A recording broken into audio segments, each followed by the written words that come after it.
యువకులు చదువుతో పాటు క్రీడల్లో రాణించాలని ఆదిలాబాద్ ఎంపీ సోయం బాపురావు బీజేపీ యువనేత కంది శ్రీనివాసరెడ్డి పిలుపునిచ్చారు. ఆదిలాబాద్ జిల్లా బోధ్ కేంద్రంలోని లాల్ పిచ్ మైదానంలో సోయం యువసేన వెపన్స్ యూత్ ఆధ్వర్యంలో నిర్వహిస్తున్న నియోజకవర్గ స్థాయి క్రికెట్ పోటీని వారిద్దరూ కలిసి ప్రారంభించారు.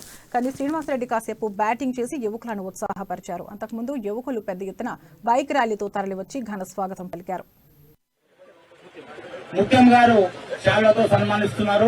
వారికి ధన్యవాదాలు. మరియు టోర్నమెంట్ కార్యక్రమానికి ఇంత పెద్ద ఎత్తున తరలి వచ్చినందుకు ప్లేయర్లకు వారికి బోత్ నియోజకవర్గం తరఫున వారికి సమక్షంలో మరి ఇక్కడ మనము బ్రహ్మాండంగా అట్టహాసంగా మనం ఈ క్రికెట్ పోటీలను ప్రారంభించుకుంటున్నాం. ఈ ప్రారంభ కార్యక్రమంలో వచ్చిన పెద్దలందరికీ నా హృదయపూర్వక శుభాకాంక్షలు తెలియజేస్తూ, అదేవిధంగా పక్క గ్రామాల నుంచి వచ్చినటువంటి రమేష్ రెడ్డి గారికి, మిగతా బ్రహ్మం గారికి, మిగతా నాయకులందరికీ, బీజేపీ నాయకులందరికీ నా హృదయపూర్వక నమస్కారాలు తెలియజేసుకుంటూ అందరికీ సంక్రాంతి శుభాకాంక్షలు. కూడా చాలా మంచి రోజు, చాలా సంతోషంగా ఉంది.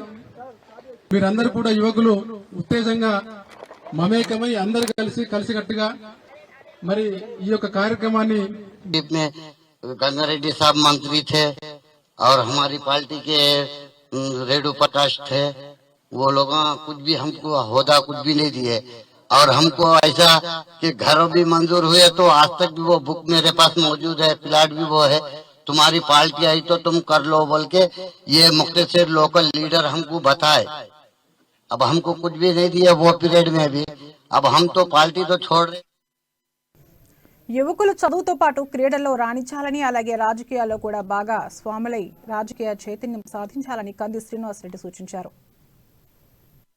యూత్, క్రీడలు, చదువు, రాజకీయాలు మూడు మీకు ఒక శక్తి మాత లాంటివి. వాటన్నిటినీ కూడా మీరందరూ కూడా గట్టిగా ప్రభుత్వాన్ని ప్రశ్నిస్తూనే మీ చదువు కొనసాగించాలా, క్రీడలలో రాణించాలా. మళ్ళీ ఆ తర్వాత చిన్న యూత్ వాళ్ళందరికీ కూడా నేను శుభాకాంక్షలు తెలియజేస్తున్నా. ఇట్లాంటి క్రికెట్ పోటీలు గాని, మీకు ఏ ఫీల్డ్ లో ఇంట్రెస్ట్ ఉంటే ఆ పోటీలు గాని మీరు నిర్వర్తిస్తే తప్పకుండా నా తరపున, అమ్మా న్యూస్ తరపున నేను తప్పకుండా మీకు ఏ సహాయం కావాలన్నా నేను అందిస్తా.